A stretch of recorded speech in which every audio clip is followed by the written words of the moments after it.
Hi guys, I hope this message finds all of you well. Uh, Time for a bit of an update again on how the business is doing and what we're busy with. For the 4 months to July, the business has done reasonably well. Our balance sheet growth in home finance and in acquired debt portfolios is pretty much in line with what we were targeting to achieve to July. On the expense side of the business, we're running a little bit better than we expected, so we're running a lower cost base than expected. And fortunately for us, collections have been quite good over the last couple of months. We're not so sure how long the good collections environment is going to last. We know that there's quite a lot of abnormality in the environment at the moment. We've had lockdowns where social gatherings and alcohol sales and so forth have been limited, and we know that that typically does help our collections. And then on top of that, we've got the move to DebiCheck and migrating a lot of our existing contracts to DebiCheck, which we also think in the short term is helping collections. So we may not see the level of outperformance that we have seen to date going forward, but certainly good start to the year for us. The outsourced business is still running a little bit below target, although it is improving, and there's some good things happening there. We need to continue improving collections in that business, but yeah, there's some nice progress being made, so well done to everyone involved with that. The assurance business is running below target from a profitability perspective, but that's largely got to do with the higher claims that we've been paying as a result of the COVID pandemic. We've definitely seen the second and third waves materialize also in our own business with much higher death claims coming through. And ultimately that's what the business is about. It's about paying claims when these events happen.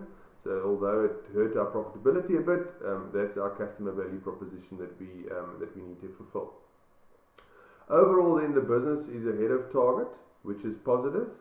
We're going to need to start raising a bit more funding soon.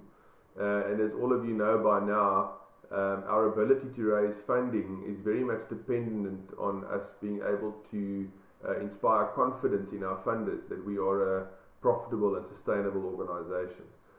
So far so good, and if we can continue on this trend, that should bode well for our continued fundraising, which in turn enables our businesses to keep on growing. On other fronts, there's many initiatives aimed at further bedding down our work from home operating model happening across the business in various ways. For you as our people, you'll hopefully experience it as being equipped with better tools with which to make your contribution, and also giving more control to you over your performance and also the reward that you receive for that performance. I suppose the flip side of that is that we expect our people to become increasingly independent. People who are able to motivate themselves and who are self-disciplined will do well in our environment, and people who are not able to develop these attributes will probably have a little bit more of a difficult time in doing well in this environment. So important to focus on self-motivation and self-discipline in this work from home operating model. Around the COVID pandemic and the vaccines, I thought I'd just use the opportunity to make a couple of comments. There's so much noise in social media going on around vaccination, and people have got very strong views on different sides of the divide. Personally, I've certainly had my first vaccine, and I'm waiting for the time to arrive for the second shot. And for me, it's all about the logic of all of this. So we find ourselves in varying degrees of lockdown depending on how serious the COVID waves are that are going through the country. But what we need to understand is that the lockdowns happen because our hospital bed capacity comes under pressure. And our hospital bed capacity comes under pressure because people are getting so ill due to COVID that they need to be hospitalized. And the reality is that COVID is probably going to be around for a long time, maybe even forever.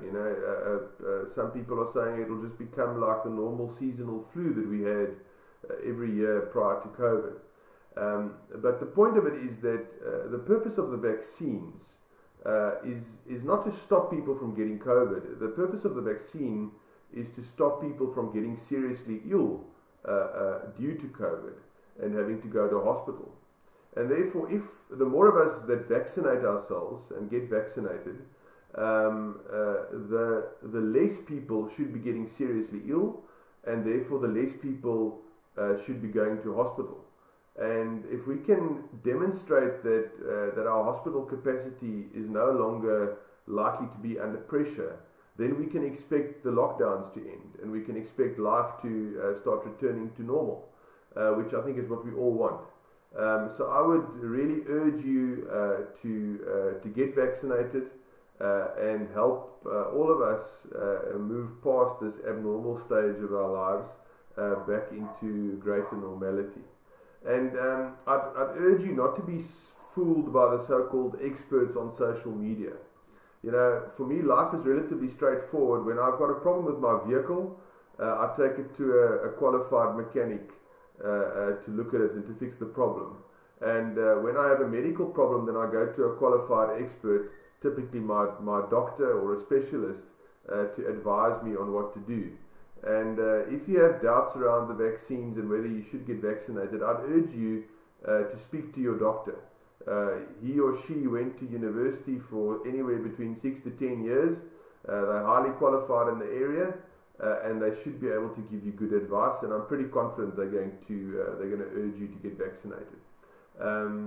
Yes, so please, guys, give that some serious thought and put serious effort into getting vaccinated. Stay safe, stay healthy, keep doing what you're doing. Things are going well, and we'll chat again soon. Bye bye.